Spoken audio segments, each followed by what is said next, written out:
Chapter 6 है हमारा incident investigation and inspection. कि किसी वर्क प्लेस पे इन्वेस्टिगेशन क्यों की जाती है, इसका प्रोसेस क्या होता है, इंसिडेंट क्या होता है, एक्सीडेंट क्या होता है, नियर मिस क्या होता है, इंस्पेक्शन क्या होती है और ऑडिटिंग क्या होती है। ये 5 से 6 चीज़ें जो कि आपको समझ आनी चाहिए, होनी चाहिए, और उसके अकॉर्डिंग फिर आप क्या करते हैं, कोई काम कर रहे होते हैं। तो इसके अंदर सबसे पहले अगर देखा जाए इंसिडेंट, एक्सीडेंट और नियर मिस, ये 3 चीज़ें क्या हैं। इंसिडेंट क्या होता है? इंसिडेंट कोई अनडिजायर्ड इवेंट जिसके अंदर ये पोटेंशियल मौजूद है कि वो आपको नुकसान पहुंचा सकता है, उसे हम किसका नाम देंगे? इंसिडेंट का नाम देंगे। कोई भी अनडिजायर्ड इवेंट, कोई भी ऐसी एक्टिविटी हो जाना, कोई भी ऐसी चीज़ हो जाना जिसकी वजह से आपको नुकसान पहुंच सकता है।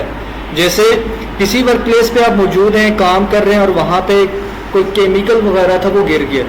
अब उस केमिकल का जो गिरना है उसने आपको अभी इंजर्ड नहीं किया, अभी आपको नुकसान नहीं पहुंचाया, लेकिन उसके अंदर ये पोटेंशियल अब मौजूद है कि अगर आप उसके क्लोज जाएंगे या उसको अगर वहाँ पे सेफली डील नहीं करेंगे, उसकी वजह से वहाँ पे आग भी लग सकती है, उसकी वजह से वहाँ पे रेडिएशंस भी फैल सकती है, उसकी वजह से वहाँ पे आपको स्किन डिजीज़, रेस्पिरेटरी डिजीज़ या किसी किस्म की बीमारी वगैरह भी हो सकती है, बर्निंग वगैरह भी हो सकती है।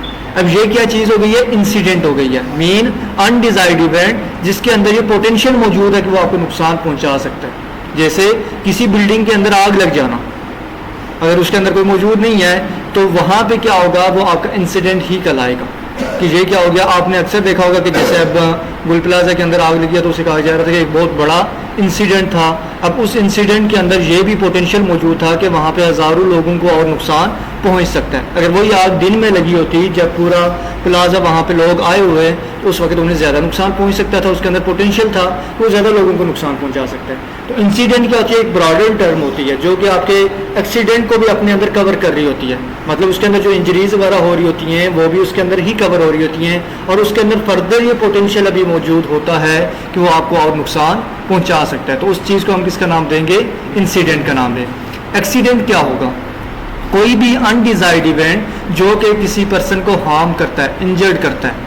कोई भी ऐसा इवेंट जिसके अंदर कोई बंदा इंजर्ड हो जाता है, उसे प्रॉपर्टी लॉस वगैरह हो जाता है, उसे हम क्या कहते हैं? एक्सीडेंट। मीन जैसे आप गाड़ी वगैरह चला रहे हैं, वो गिर जाती है, अब वो आप कभी भी नहीं कहते कि ये इंसिडेंट हुआ है, उसके लिए हमेशा आप वर्ड यूज़ करते हैं एक्सीडेंट हुआ है। एक्सीडेंट क्यों? उसके अंदर क्या होता है, आपको इंजरी वगैरह भी होती है, वो ऐसा इवेंट होता है जिसके अंदर आपको इंजरी वगैरह काज होती है, उसे हम किसका नाम देते हैं? एक्सीडेंट का नाम देते हैं। नियर मिस क्या होगा? नियर मिस ऐसा अनडिजायर्ड इवेंट जिसके अंदर ये पोटेंशियल मौजूद था, वो आपको नुकसान पहुंचा सकता है, लेकिन बाल बाल आप बच जाते हैं। जैसे कहीं आप चल रहे हैं, ऑयल गिरा हुआ है, उसके ऊपर पाँव आ गया, स्लिप हो गया, बंदे ने गिरना होता है ना, लेकिन कोई चीज़ आपने पकड़ ली या आपने आपको थोड़ा बैलेंस कर दिया, बच गए, इंजरी वगैरह नहीं हुई, लेकिन उसकी वजह से आपको इंजरी भी हो सकती थी। अब ये जो इवेंट है इसको हम किसका नाम देंगे? नियर मिस का। जैसे आपने वीडियोस वगैरह देखी होंगी, डिफरेंट के गाड़ी आ रही होती है और आगे से ज़रा सा वो बंदा बाल बाल बच जाता है, अब वो भी क्या होता है? नियर मिस ही होता है। उसके बाद आपने देखा होगा कि जब ये मोस्टली कटर्स वगैरह यूज़ कर रहे होते हैं, ग्राइंडर्स वगैरह यूज़ कर रहे होते हैं, उनके जो ब्लेड है, उनकी जो गिरारी वगैरह होती है, वो टूट जाती है और वो उस बंदे के पास से गुजर जाती है, या उसने कोई चीज़ पहनी होती है, उसकी वजह से टकरा के उसको लगती नहीं है। अब इस इवेंट को हम किसका नाम देते हैं? नियर मिस का नाम देते हैं। फिर नेक्स्ट चीज़ आ जाती है इंस्पेक्शन क्या है।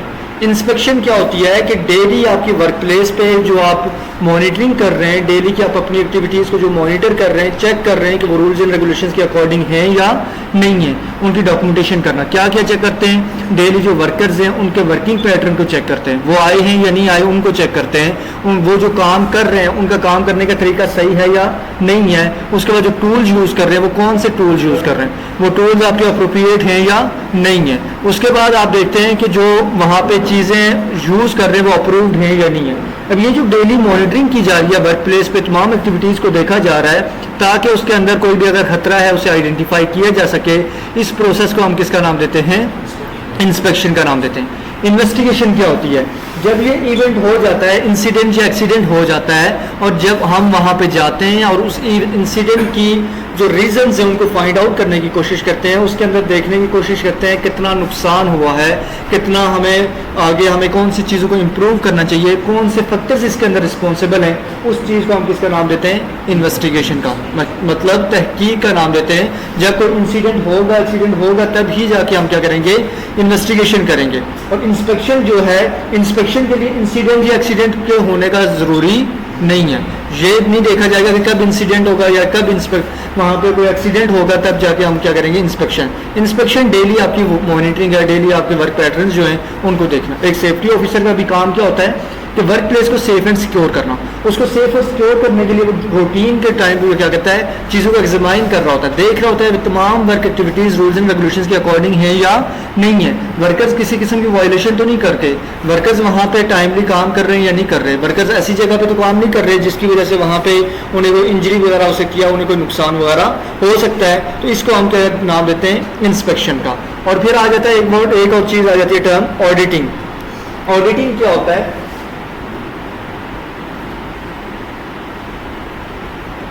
ये हमारा चैप्टर नंबर 2 भी है ऑडिटिंग का, और इसके अंदर भी आप ये जान लें कि auditing overall examination of work place, किस तरह आपकी वर्क प्लेस पे जो इंस्पेक्शन हुई है, जो वहाँ पे इन्वेस्टिगेशन हुई है, जो इंसिडेंट्स हुए हैं, जो मेयर मिस के वहाँ पे आपके इवेंट्स वगैरह हुए हैं, कोई एक्सीडेंट वगैरह हुआ है, ये तमाम जो चीज़ें हैं, उसके बाद देखना कि आपके फाइनेंशियल रिसोर्सेज कितने यूज़ हो रहे हैं, तमाम आपके जो तमाम काम है वो रूल्स एंड रेगुलेशंस के अकॉर्डिंग हो रहा है या नहीं हो रहा, जो टाइम लाइन आपने डिसाइड की है या उसके अकॉर्डिंग हो रहा है कि नहीं हो रहा, कौन से एरियाज़ है जिसके अंदर हमें इम्प्रूव करना चाहिए, उस प्रोसेस को हम किसका नाम देते हैं, ऑडिटिंग का नाम देते हैं। ऑडिटर क्या करता है, ऑडिटर रात को बैठता है, बैठ के पूरे दिन की जो वहाँ पे काम हुआ होता है, अगर दिन के हिसाब से करता है, नाइट ऑडिटर है तो वो दिन की पूरी एक्टिविटीज़ को क्या करेगा, एग्जामाइन करेगा, तो जो इन्वेस्टिगेशन रिपोर्ट्स मिली हैं वो हमें क्या बता रही हैं, इंस्पेक्शन जो हुई है वो हमें क्या रिजल्ट दे रही है, इंसिडेंट्स नियर आपके इंसिडेंट रेट क्या है, एक्सीडेंट रेट क्या है, नियर मिस रेट क्या है, इन तमाम चीज़ों को वो देखेगा और वर्क प्लेस के साथ उसको क्या करेगा,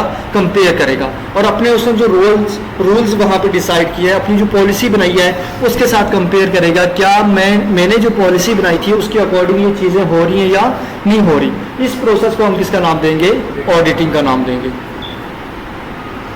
तो इसका एक फ़ायदा आपको ये होगा कि आपने इसमें से नोट शोट कोई नहीं कर रहा, तो जब मैंने क्वेश्चन पूछने तो इनमें से भी पूछने ही है, ठीक हो गया। तो उस वक्त जब आप आंसर देंगे तो ये क्या था क्या नहीं था वो आपके ऊपर से ही गुजर जाएगा। तो तैयारी उस हिसाब से करें जिस हिसाब से अब आपने आगे जुमेरात को टेस्ट भी देना है। अब मैं सबसे पहले हमारे पास इसके अंदर जो चैप्टर नंबर 6 है, इसके अंदर पहला पॉइंट आ जाता है कि इन्वेस्टिगेशन क्या होती है और इन्वेस्टिगेशन करना क्यों इम्पोर्टेंट है और इसको प्रोसेस वगैरह क्या होगा। तो इंसिडेंट जो इन्वेस्टिगेशन है ये एक सिस्टमेटिक प्रोसेस है जिसके अंदर हम क्या करते हैं, वर्क प्लेस पे जो भी एक्टिविटीज़ हुई होती हैं, कोई भी इंसिडेंट हुआ है, कोई भी एक्सीडेंट हुआ है, उसको हम आइडेंटिफाई करते हैं, कौन सा इंसिडेंट या एक्सीडेंट हुआ है उसको एनालाइज करते हैं, मीन उसके अंदर जानते हैं कि किस लेवल पे हमें नुकसान हुआ है, उसके अंदर हमें कौन कौन से प्रोज एंड कॉन्स देखने को मिले, एंड अंडरस्टैंडिंग दी काजेज, और फिर हम उसकी वजूहात को जानने की कोशिश करते हैं और उसके अंदर जो कंट्रीब्यूटिंग फैक्टर्स हैं, जिन फैक्टर्स की वजह से वो एक्टिविटी हुई है उसको जानने की कोशिश करते हैं, और इसके जो आपका इंसिडेंट हुआ, एक्सीडेंट हुआ या नियर मिस इवेंट हुआ है, इसके अंदर कौन कौन से फैक्टर्स रिस्पॉन्सिबल हैं। मीन अगर एक वर्क प्लेस पे आप मौजूद हैं और वहाँ पे क्या होता है कि एक वर्कर हाइट से गिर जाता है, तो एक ये क्या हो गया है, एक्सीडेंट हो गया कि वर्कर वहाँ से गिर गया।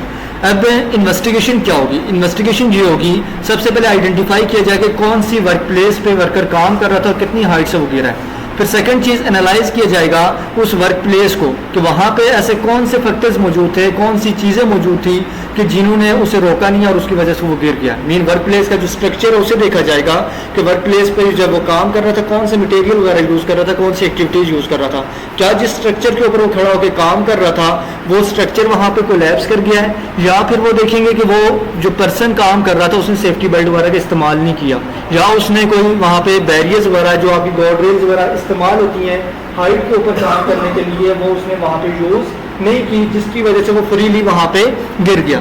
अब इन चीज़ों को एनालाइज किया जाएगा, फिर इसके अंदर देखा जाएगा कौन कौन से फैक्टर्स वहां पे रिस्पॉन्सिबल है, क्या सुपरवाइजर वहां पे मौजूद था कि नहीं था, वर्कर के पास ट्रेनिंग थी कि नहीं थी, उसके पास पर्सनल प्रोटेक्टिव इक्विपमेंट्स थे या नहीं थे। इन तमाम फैक्टर्स को एनालाइज किया जाएगा, साथ इन्वायरमेंट को एनालाइज किया जाएगा और इसके अंदर देखा जाएगा कौन कौन से फैक्टर्स इसके अंदर रिस्पॉन्सिबल है। और इस तरह से करके तो एक पूरे इंसिडेंट की क्या की जाएगी, इन्वेस्टिगेशन की जाएगी और उसकी एक रिपोर्ट तैयार की जाएगी।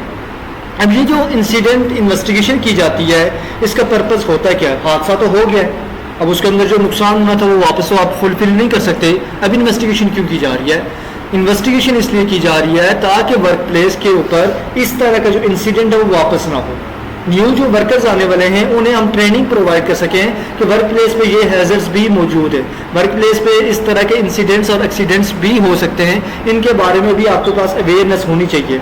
वर्क प्लेस पे ये आपके पास जो लॉस हुआ है उस लॉस को तो आप रिकवर नहीं कर सकते, बट फ्यूचर के अंदर अगेन इस जैसे जो लॉसेज हैं उनका आपको सामना ना करना पड़े, उनको प्रिवेंट करने के लिए आप इस इन्वेस्टिगेशन को कर रहे होते हैं। जैसे आपने देखा है सोसाइटी के अंदर कोई मर्डर करता है, कोई चोरी करता है, कोई ड्रग का यूज़ करता है, कोई हैरेसमेंट करता है या कोई प्रॉपर्टी के ऊपर कब्जा करता है, वो कर चुका है, मर्डर कर चुका है, बंदे को तो वापस नहीं लाया जाता। इन्वेस्टिगेशन क्यों की जा रही है? इन्वेस्टिगेशन क्यों की जाती है? ताकि देखा जा सके इस पर्सन का मोटिव क्या था, इस पर्सन को कौन से ऐसी चीज़ थी जिसने इस तरह मोटिवेट किया कि तुम जाओ इस तरह की कोई क्रिमिनल एक्टिविटी करो। अब सोसाइटी के अंदर जब ये इन्वेस्टिगेशन की जाती है और फिर उस इन्वेस्टिगेशन की बेस पे उस बंदे को क्या किया जाता है, पुनिश किया जाता है, सज़ा दी जाती है।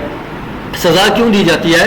ताकि जो बाकी रिमेनिंग लोग हैं उन्हें पता चल सके कि अगर हम सोसाइटी के अंदर अगर इस तरह का हम नेगेटिव एक्ट करेंगे उसकी वजह से हमें भी इस तरह के कॉन्सिक्वेंसेस का सामना करना पड़ सकता है। अब मर्डर एक करता है तो 100 बंदे जो करने वाले होते हैं, जब उसे एक मर्डरर को सजा मिल जाती है वो 100 बंदे मर्डर नहीं करते। सोसाइटी के अंदर मर्डर रेशो कम है ना, क्यों कम है? आपको पता है कि अगर हम मर्डर करेंगे तो हमें क्या होगा, फांसी हो जाएगी या हमें उम्र कैद होगी, हमें जेलों के चक्कर लगाने पड़ेंगे, हमें नुकसान होगा, हमारी पूरी फैमिली सर्वाइव करेगी, मल्टीपल कॉन्सिक्वेंसेस हमें बियर करने पड़ेंगे। अब उसकी वजह से आप क्या करते हैं, बेशक आपका बहुत बड़ा झगड़ा भी हो रहा होता है लेकिन मर्डर वाला जो कंसेप्ट है वो आपके जहन के अंदर नहीं आ रहा होता। बेशक बाकी चीज़ें आ रही होती हैं, मैं इसके ऊपर केस कर दूंगा, मैं इसको ये कर दूंगा, वो कर दूंगा, लेकिन आपके जहन के अंदर मर्डर नहीं आ रहा होता। मर्डर उनके जहनों के अंदर आ रहा होता है जो कि कंटिन्यूसली इस तरह की एक्टिविटीज़ के अंदर इन्वॉल्व होते हैं, तो कंटिन्यूसली झगड़े वगैरह कर रहे होते हैं। उन्हें वेपन यूज़ करना उनके लिए कोई नई बात नहीं होती है, वेपन उनके लिए यूज़ करना उन्हें पता होता है कि जेलों के अंदर हम आते जाते रहते हैं, ये सारी चीज़ें होती हैं, वो मर्डर कर लेते हैं। वो नंबर ऑफ पीपल क्या होते हैं, कम होते हैं। अब इन्वेस्टिगेशन क्या कर रही है, इन्वेस्टिगेशन उस प्रिवेंशन का काम कर रही है, सोसाइटी के अंदर पीस को क्रिएट करने का काम कर रही है। ऐसे ही वर्क प्लेस पे जो सेफ्टी है उसको इंश्योर करने के लिए भी इंपॉर्टेंट है कि जब वहाँ पे कोई इंसिडेंट या एक्सीडेंट हो जाता है तो इसको प्रॉपर्ली इन्वेस्टिगेट किया जाए। इन्वेस्टिगेट किया जाएगा तो जो बाकी वहाँ पे वर्कर्स होंगे अब उन्हें पता चल जाएगा कि यहाँ पे इन्वेस्टिगेशन होती है, यहाँ पे हमें जवाब देना पड़ता है, यहाँ पे अगर हम गलती करेंगे उस गलती की हमें सज़ा मिलेगी, अगर यहाँ पे हम रूल्स एंड रेगुलेशंस को फॉलो नहीं करेंगे या हमें फाइन्स होंगे या हमें जेल होगी या हमें नौकरी से निकाल दिया जाएगा। जैसे गल्फ कंट्रीज़ है, गल्फ कंट्रीज़ के अंदर क्या किया जाएगा, अगर आप क्रिमिनल एक्टिविटीज़ करते हैं पहले तो आपको जेल में डाला जाता है, जेल में सज़ा पूरी करने के बाद आपको डिपोर्ट कर दिया जाता है। डिपोर्ट का मतलब क्या होता है कि आपको बेदखल कर दिया जाता है, उस कंट्री से निकाल दिया जाता है, उस कंट्री के अंदर अब आप कभी भी वापस वीज़ा लेके नहीं जा सकते। डिपोर्ट का मतलब ये होता है अगर एक पर्सन डिपोर्ट हो रहा है मीन वो उस कंट्री के अंदर कभी भी वापस नहीं जा सकता। और एक बंदे के पासपोर्ट के ऊपर अगर रिजेक्शन लग जाए किसी कंट्री की तरफ से, उसके साथ जो बाकी कंट्रीज होती हैं वो भी उसका जो वीज़ा वो इजीली एक्सेप्ट नहीं कर रही होती। जैसे पाकिस्तान का आप देखते हैं कि अगर पासपोर्ट रैंकिंग देखी जाए तो वो पुअर के अंदर 4th नंबर के अंदर आ रहा है, पुअरेस्ट के अंदर 4थे नंबर के ऊपर पाकिस्तान आ रहा है। कि अब जो इसके अंदर क्या रेशो होती है कि कौन सी कंट्रीज़ के अंदर कौन सी कंट्री के लोग विदाउट वीज़ा भी वहाँ पे जा सकते हैं। अब जैसे सिंगापुर है, सिंगापुर को कहा जाता है कि उसके जो लोग हैं, उसके जो नेशनल लोग हैं वो 192 कंट्रीज़ के अंदर विदाउट एनी वीज़ा जा सकते हैं। जैसे आपके पास आईडी कार्ड होता है ना, आप सिटी अपने पंजाब से सिंध से बलोचिस्तान इनके अंदर जाते हैं, आपको वीज़ा लगाने की ज़रूरत नहीं पड़ती। ऐसे ही वो 192 कंट्रीज़ के अंदर विदाउट वीज़ा जा सकते हैं, जबकि पाकिस्तान ऑलमोस्ट 30 to 35 कंट्रीज़ के अंदर विदाउट वीज़ा जा सकते हैं। बाकी कंट्रीज़ के अंदर उसे अलाउ ही नहीं है। और इवन कि आप देखते हैं कि यूरोपियन कंट्रीज़ के लिए जब आप अप्लाई कर रहे होते हैं आपका वीज़ा अप्रूव नहीं हो रहा होता। अब उसी की जगह कितने लोग हैं वो कहते हैं कि हम दुबई के अंदर जाएंगे, दुबई से हम क्या करेंगे, इटली का, यूरोप का या अमेरिका का वीज़ा अप्लाई करेंगे, वहाँ पे हो जाएगा। क्यों? दुबई जो है तो वो आपके उसकी जो पासपोर्ट रैंकिंग है वो मेरे ख्याल में सेकंड या थर्ड नंबर के ऊपर है, हाईएस्ट के अंदर। वो अबाउट 187 कंट्रीज़ के अंदर विदाउट पासपोर्ट जाते हैं, क्योंकि उन्हें क्या किया जाता है, अप्रूव किया जाता है, उन्हें एक सिक्योर कंट्री वहाँ पे कंसीडर किया जाता है, और उनके जो लोग हैं उनको भी वहाँ पे सिक्योर कंसीडर किया जाता है कि ये किसी किस्म की वायलेशन वगैरह नहीं करेंगे। तो अब जो इन्वेस्टिगेशन होगी तो इन्वेस्टिगेशन आपको क्या करेगी, वर्क प्लेस पर बताएगी कि कौन कौन से एक्ट्स होते हैं और उनके अंदर कौन कौन से फैक्टर्स रिस्पॉन्सिबल हैं। अब इन फैक्टर्स के बारे में जब आपको वहाँ पे पता चलता है तो इनको फिर आपने क्या करना होता है, वहाँ पे प्रिवेंट करना होता है। इनकी जो एक्टिविटीज़ हैं उनके ऊपर आपने मॉनिटरिंग करनी होती है, वर्कर्स को ट्रेनिंग प्रोवाइड करनी होती है, जो भी एरियाज है जहाँ पे आपकी वीकनेसेस हैं उनको आपने इम्प्रूव करना होता है।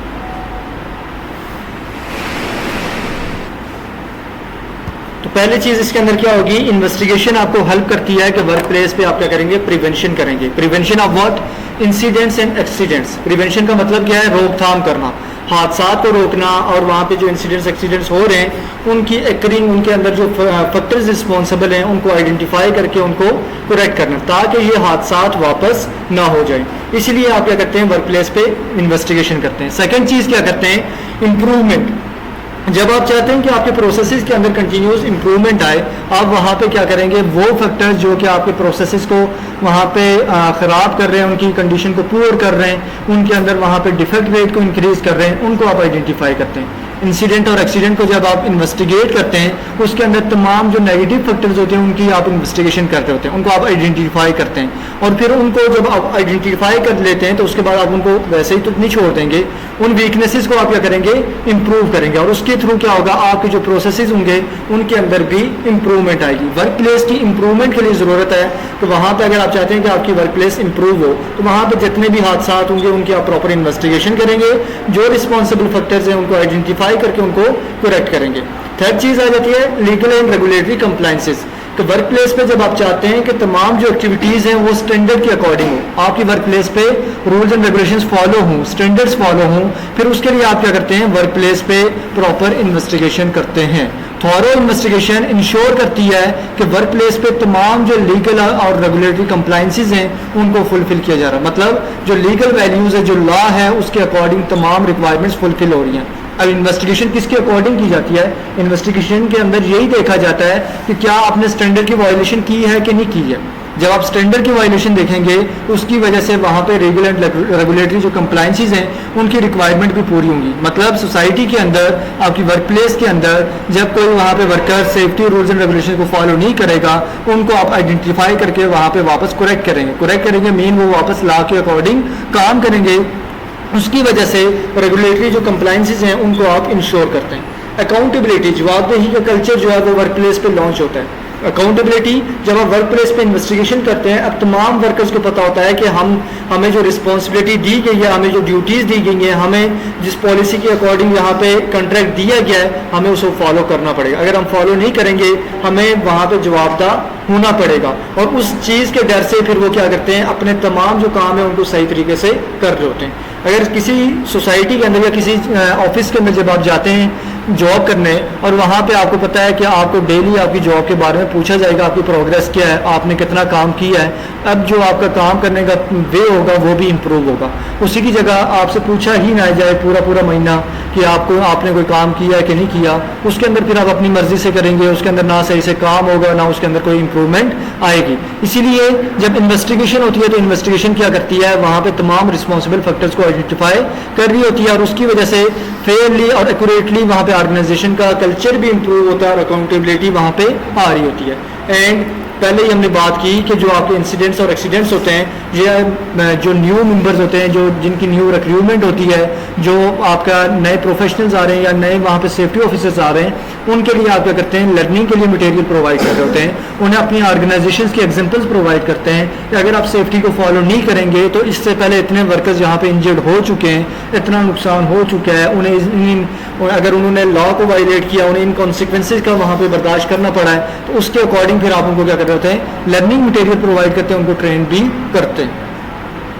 देन आ जाता है कि इंसिडेंट इन्वेस्टिगेशन प्रोसेस, ये जो इन्वेस्टिगेशन की जाएगी इसका प्रोसेस क्या होगा, इसका तरीकाकार क्या होगा।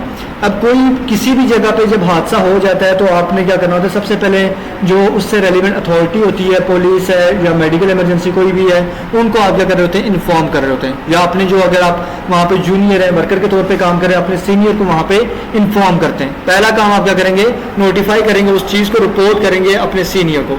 सेकेंड चीज़ क्या होगी, इमीडिएट एक्शन, वहाँ पे एकदम से कोई एक्शन लेंगे। फॉर एग्जाम्पल किसी वर्कर गिरा और उसे इंजरी वगैरह आ गई, उसको आप फर्स्ट एड प्रोवाइड करेंगे या मेडिकल इमरजेंसी की तरफ शिफ्ट करेंगे। अगर आग लग गई है तो आग को आप बुझाने की कोशिश करेंगे या लोगों को वहाँ से निकालेंगे। एकदम से आप क्या करेंगे, नेक्स्ट ये एक्शन लेंगे। फिर थर्ड चीज़ क्या की जाती है, थर्ड चीज़ ये की जाती है, जिस जगह पे ये हादसा हुआ होता है उसको आइसोलेट कर दिया जाता है, उसको प्रिजर्व कर दिया जाता है कि इस जगह के अंदर कोई और बंदा इन ना हो पाए। इन्वेस्टिगेशन के लिए इंपॉर्टेंट है कि एज ए सेफ्टी ऑफिसर उस जगह को आपने क्या कर देना है, प्रिजर्व कर देना है। उसको आप क्या कर देंगे, बाउंड्रीज वगैरह लगा के वहाँ पे कवर कर देंगे। देन फिर फोर्थ स्टेज आ जाता है जिसके अंदर आप उस जगह पे जो भी एविडेंसेस वगैरह मौजूद हैं, जो इन्फॉर्मेशन मौजूद है, वहाँ पे जो लोग मौजूद हैं, उनसे इंटरव्यू लेके जगह को ऑब्जर्व करके वहाँ पे तमाम जो एविडेंसेस हैं उनको वहाँ पे कलेक्ट किया जाएगा। देन सीन प्रिजर्वेशन के बाद, गैदरिंग इंफॉर्मेशन के बाद क्या करते हैं, आप उस इंफॉर्मेशन को एनालाइज करते हैं, उसकी वहाँ पे जांच पड़ताल करते हैं कि इसके अंदर कौन कौन से फैक्टर्स थे जो कि रिस्पॉन्सिबल थे, कौन कौन सी चीज़ें हैं जिनकी वजह से यहाँ पे इशू हो रहा था। देन रिकमेंडेशन, उन चीज़ों को इम्प्रूव करने के लिए कोई आप रिकमेंडेशन देते हैं कि इस वर्क प्लेस के अंदर इन न्यू ना या पर्सनल प्रोटेक्टिव इक्विपमेंट्स को रिप्लेस कर दें, या वर्किंग के अंदर जो वहाँ पे प्रोफेशनल पर्सन आ जाएं, अनट्रेंड पर्सन वहाँ पे ना आए, कुछ रिकमेंडेशन वगैरह आप देते हैं। देन आप क्या करते हैं, फाइनल एक रिपोर्ट तैयार करते हैं पूरे उस इंसिडेंट की और उसको डॉक्यूमेंट के अंदर वहाँ पे कवर कर रहे होते हैं। एंड इम्प्लीमेंटेशन, जो रिकमेंडेशन आपने दी होती हैं, जो सजेशंस आपने उनको दी हैं कि ये काम करें, इन चीज़ों को इम्प्रूव करें, उनको वापस आप देखते हैं कि क्या वो वहाँ पे इम्प्लीमेंट हुई हैं या नहीं हुई हैं, और कोशिश करते हैं कि इस तरह के जो इंसिडेंट्स वगैरह हैं उनको वहाँ पे वापस होने से रोका जा सके। तो इंसिडेंट इन्वेस्टिगेशन के अंदर एक चीज़ आती है root cause analysis. Root cause analysis mean RCA। Root cause analysis क्या होता है, रूट कॉज एनालिसिस एक इसका मेन पर्पस ये होता है, मेन एम ये होता है कि ये क्या करेगा कि वहाँ पे इंसिडेंट के अंदर मेन जो रीज़न है, जो जिस वजह से वहाँ पे तमाम चीज़ें हो रही हैं, उस चीज़ को आइडेंटिफाई किया जाए, मतलब उस जड़ को आइडेंटिफाई किया जाए जिसकी वजह से पूरा कल्चर जो है वो वहाँ पे स्पॉइल्ड हो रहा है। तो कॉमन जो मेथड्स हैं जो कि रूट कॉज एनालिसिस के अंदर यूज़ किए जाते हैं, उसके अंदर 3 मेथड्स आ जाते हैं। एक आता है 5 वाई टेक्निक, एक आता है हमारे पास फिशबोन डायग्राम, एक वो हमारे पास है आपका फॉल्ट ट्री एनालिसिस। अब जो पहला मेथड आ जाता है वो हमारे पास क्या आ जाता है, फिशबोन डायग्राम। फिशबोन डायग्राम के अंदर हमारे पास मेथड है 4M and 1E। 4M stand for main, material, machine and methods. कि वर्क प्लेस पे आप देखेंगे कि आपके पास जो मेन पावर अवेलेबल है, क्या उसके पास स्किल्स नहीं है, क्या उसने रूल्स एंड रेगुलेशंस फॉलो नहीं किए हैं, क्या उसके पास ट्रेनिंग नहीं थी या उसको मॉनिटर नहीं किया जा रहा था, क्या ये मेन पावर रिस्पॉन्सिबल है इस काज वहाँ पे इंसिडेंट एक्सीडेंट की या नहीं। सेकेंड चीज़ देखा जाएगा कि जो मटेरियल आप वहाँ पे यूज़ कर रहे हैं, क्या उस मटेरियल की वजह से वहाँ पे कोई इशू हो रहा हुआ। जैसे बहुत सारे हजार्डियस मटेरियल हैं जो कि वर्क प्लेस पे यूज़ किए जा रहे होते हैं, अगर उन हजार्डियस मटेरियल को इंस्ट्रक्शंस के अकॉर्डिंग, मैन्युफैक्चर की जो हदायत है उसके अकॉर्डिंग यूज़ नहीं करेंगे, उसकी वजह से भी वर्क प्लेस पे कोई इंसिडेंट वगैरह हो सकता है। उसके बाद थर्ड चीज़ आ जाती है मशीन्स। आप जो वर्क प्लेस पे टेक्नोलॉजी यूज़ कर रहे हैं, जो टूल्स वगैरह यूज़ कर रहे हैं, आप उनको आइडेंटिफाई करेंगे क्या ये जो टूल्स हैं इनकी वजह से कोई नुकसान हुआ है। बाज़ औक़ात मेन पावर वो भी प्रोफेशनल होते हैं और आपको जो मटेरियल है वो भी अच्छा होता है, लेकिन जो आपकी कोई टेक्नोलॉजी आप यूज़ कर रहे हैं, जो आप आउटडेटेड आप मशीनरी यूज़ कर रहे हैं, उसकी वजह से वहाँ पर वर्क प्लेस पर क्या हो जाता है, कोई हादसा वगैरह हो जाता है। तो इसके अंदर आप देखेंगे कि अगर मशीन की वजह से हादसा हो रहा है, आप मेन पावर को ट्रेनिंग नहीं प्रोवाइड करेंगे, आप उस मशीन को फेस करेंगे, उसके ऊपर काम करेंगे। उसके बाद मेथड्स, आप रूल्स एंड रेगुलेशंस कौन से फॉलो कर रहे हैं, कौन से स्टैंडर्ड्स फॉलो कर रहे हैं, क्या पता आपके जो मेथड्स हैं उनके अंदर कोई कमी वगैरह हो इसको। उसके बाद 1E स्टैंड फॉर एनवायरनमेंट। जो वर्क प्लेस पे आपका जो एनवायरनमेंट है, एनवायरनमेंट के अंदर क्या क्या चीज़ें आ जाती हैं, आपके टेम्परेचर आ जाता है, नॉइज़ आ जाती है, लाइट वगैरह, ये तीनों चीज़ें आपकी एनवायरनमेंट के अंदर आ जाती हैं। बाज़ औक़ात वर्क प्लेस पे जो आपकी एक्सीडेंट्स या इंसिडेंट्स होते हैं वो इस एनवायरनमेंट की वजह से भी हो जाते हैं। फॉर एग्जाम्पल जब आउटसाइड आप काम कर रहे हैं और वहाँ पे एक बंदा क्या कर रहा है, इलेक्ट्रिकल वर्क कर रहा है, या तो बहुत तेज़ हवा पड़ गई है या तो वहाँ पे बारिश वगैरह स्टार्ट हो गई है। अब उसकी वजह से भी उसे इलेक्ट्रिक शॉक वगैरह लग सकता है या वहाँ से गिर के इंजर्ड हो सकता है। अब इसके अंदर देखा जाएगा कि ये इनमें से कौन सा फैक्टर जो है वो रिस्पॉन्सिबल है। अब ये जो चीज़ है, ये जो फिशबोन डायग्राम है, ये आपको हेल्प कर रही होती है कि जो चीज़ मेन रिस्पॉन्सिबल है आप उसी को आइडेंटिफाई करें और उसी के ऊपर काम करें और आपकी जो कास्ट है वो भी प्रॉपरली मैनेज हो। और सेकंड जो आपके पास मेथड आ जाता है वो आ जाता है 5 वाई का मतलब क्या होता है कि क्वेश्चन पूछना कि कोई भी जो इंसिडेंट है वो क्यों वहाँ पे हुआ है। वर्क प्लेस पे जो वर्कर्स मौजूद हैं उनसे पूछा जाएगा। ये सिंपल जो स्मॉल प्रोसेसेस होते हैं उनके बारे में होता है। फॉर एग्जाम्पल वहाँ पे एक मशीन काम कर रही है, मशीन काम करते हुए रुक गई है। अब वहाँ पे जो इन्वेस्टिगेटर अब वो आएगा आके पूछेगा या उस मशीन की वजह से कोई बंदा इंजर्ड हो गया है, उसकी वजह से आपको वहाँ पे वो पूछेगा क्यों इंजर्ड हुआ है या क्या हुआ, या कोई जल गया है, कोई रेडिएशन वगैरह उसमें से आ गई है या किसी चीज़ के अंदर उसकी वजह से कोई इम्प्योरिटी वगैरह गई है। अब उसे पूछेगा कि वाई, कि इस मशीन की वजह से ये चीज़ क्यों हो गई है। अब वो उसके अंदर जो उसके आंसर्स होंगे वो देता जाएगा। इसी तरह रेपिडेटली जो क्वेश्चंस हैं वो पूछे जाएंगे और उसके अंदर वहाँ पे रूट कॉज जो होगी उस तक वहाँ पे पहुँचा जाएगा। फिर आ जाती है fault tree analysis. Fault tree analysis के अंदर क्या होता है कि आपका जो प्रोसेस होता है उसको स्टेप बाय स्टेप देखा जाता है। जब आपका स्टार्टिंग आ जाती है जिसके अंदर आपने रॉ मटेरियल वगैरह इकट्ठा करना है, मैन पावर की सिलेक्शन करना, उसके बाद वहाँ पे आपने क्या करना होता है कि टूल्स वगैरह प्रोवाइड करना, ये आपका आ गया। फिर मैन्युफैक्चरिंग स्टार्ट हो जाती है। मैन्युफैक्चरिंग के दौरान कोई हैजर्ड आया है या जब आपने उस प्रोडक्ट को पैक करना था या उसको स्टोर करना था उसके दौरान आया है, या जब आप उसको डिलीवर कर रहे थे ट्रांसपोर्टेशन मेथड आपने सही नहीं यूज़ किए उस दौरान आया है, या फिर जब आपने कस्टमर तक पहुँचा तो कस्टमर को उसके बारे में सही पता नहीं था मैंने कैसे यूज़ करना है, उस वक्त आया। तो ये जो फॉल्ट ट्री एनालिसिस है ये आपको बताती है कि कौन से लेवल पे जाके वहाँ पे इशू वगैरह आ रहा है और उसको आप आइडेंटिफाई करेंगे और उसको वहाँ पे एक सिस्टमेटिक वे के अंदर वहाँ पे फोकस करके आप उसको करेक्ट करेंगे और अपनी जो मिस्टेक्स हैं उनको इम्प्रूव करेंगे। और फिर जब ये आप प्रोसेस पूरा कंप्लीट कर लेते हैं और इस पूरे को आपने क्या करना होता है, डॉक्यूमेंटाइज करना होता है। इसको तमाम कुछ चीज़ों को आपने क्या करना होता है, डॉक्यूमेंट्स के अंदर रिकॉर्ड करना होता है ताकि फ्यूचर के अंदर ये आपके पास डाटा अवेलेबल हो। अगर आपके डिफरेंट डिपार्टमेंट्स वर्क प्लेस पे काम कर रहे हैं उनके साथ भी आप इस मटेरियल को शेयर करेंगे ताकि अगर उनको इस तरह की किसी सिचुएशन का सामना करना पड़ रहा है या फिर आप अपने वर्कर्स उनके फ्यूचर के अंदर हो सकता है कि कोई सिचुएशन फेस करें तो वो उनको इसके अकॉर्डिंग ट्रेनिंग वगैरह प्रोवाइड करेंगे। फिर आ जाता है इंस्पेक्शन की। इंस्पेक्शन क्या होती है?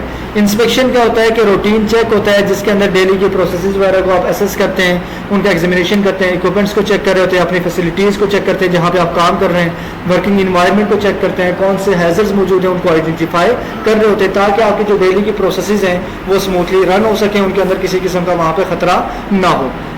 इंस्पेक्शन की टाइप्स कौन कौन सी हैं? इंस्पेक्शन की पहली जो टाइप आ जाती है वो आ जाती है रूटीन इंस्पेक्शन, जिसके अंदर डेली वहाँ पे आया जाता है, एक सेफ्टी ऑफिसर आता है और पूरे प्रोसेस को वहाँ पे तमाम एक्टिविटीज़ को वो चेक कर रहा होता है डेली वहाँ पे स्केड्यूल के अकॉर्डिंग वहाँ पे आइडेंटिफाई करता है कोई इशू वगैरह तो नहीं है, कोई भी माइनर इशू है उसको आइडेंटिफाई करके उसको सॉल्व कर रहा होता है। सेकेंड आ जाती है पीरियाडिक इंस्पेक्शन। पीरियाडिक इंस्पेक्शन के अंदर एक तो होता है ना जो वर्क प्लेस पे सेफ्टी ऑफिसर मौजूद है वो कर रहा है, एक होता है सुपरवाइजर। सुपरवाइजर क्या करता है, वीकली या मंथली बेसिस पे आता है और वो डिफरेंट जो उनकी वर्क प्लेसेस हैं उनको वो क्या कर रहा था, एग्जामाइन कर रहा था, वहाँ पे जो प्रोसेसेस वगैरह है उनको देखेगा। तो इस इंस्पेक्शन को जो कि एक वहाँ पे प्रोफेशनल पर्सन वहाँ पे कंडक्ट कर रहा होगा कि रूल्स एंड रेगुलेशंस के अकॉर्डिंग काम हो रहे हैं कि नहीं हो रहे, इक्विपमेंट्स की कंडीशंस वगैरह क्या हैं, इसको हम क्या नाम देंगे, पीरियाडिक इंस्पेक्शन। फिर आ जाती है प्री स्टार्टअप इंस्पेक्शन, कि जब आपने काम स्टार्ट करना होगा, कोई भी प्रोजेक्ट स्टार्ट करना होता उससे पहले तमाम टूल्स वगैरह को चेक कर देना। जैसे आपने रिगिंग के बारे में सुना होगा या क्रेन का आपने ऑपरेशन के बारे में सुना होगा जो कि सेफ्टी के अंदर वो भी आपका आ जाता है। अब क्रेन के साथ जब काम करना होता है तो उससे पहले देखा जाता है कि क्रेन जो है वो आपकी काम करने के लिए सूटेबल है या नहीं है।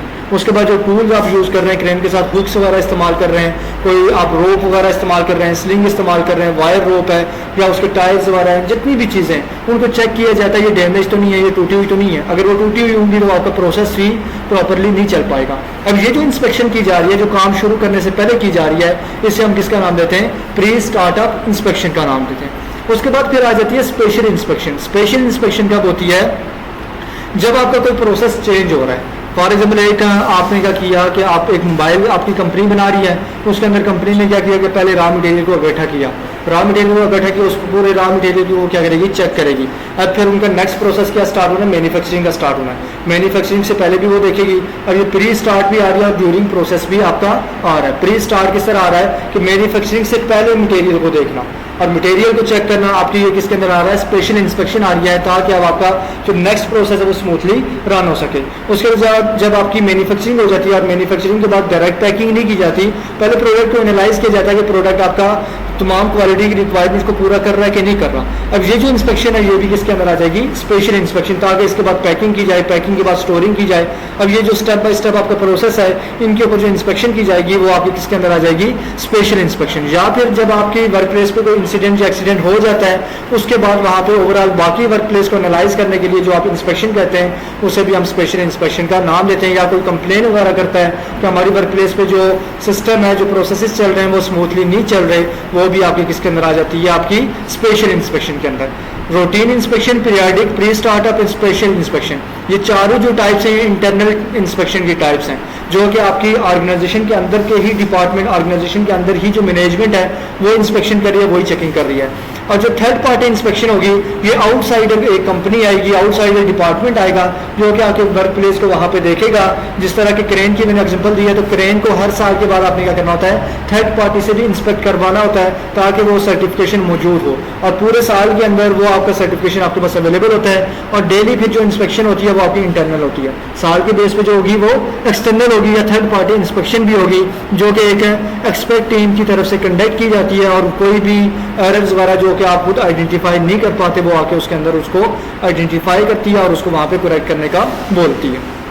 अब इंस्पेक्शन का प्रोसेस क्या होता है, इंस्पेक्शन के अंदर कौन कौन सी चीज़ें, कौन कौन से स्टेप्स हैं। जिस तरह का हमने इन्वेस्टिगेशन के अंदर देखा था, रिपोर्ट करना है, फिर आपने इमीडिएट एक्शन लेना है, उसके बाद आपने सीन को प्रिजर्व करना, इंफॉर्मेशन को गैदर करना, उनको एनालाइज करना, डॉक्यूमेंटेशन करना, रिकमेंडेशंस देना, इम्प्लीमेंटेशन करवाना, ये पूरे उसके स्टेप्स हैं। तो इंस्पेक्शन के अंदर जो हमारे पास 5 स्टेप्स आ जाते हैं, जिसके अंदर पहला जो स्टेप है वो आपका क्या होता है, प्लानिंग के तमाम जो प्रोसेसेस हैं उनके बारे में प्लानिंग करना कि किस तरह हमने इनको रन करना है।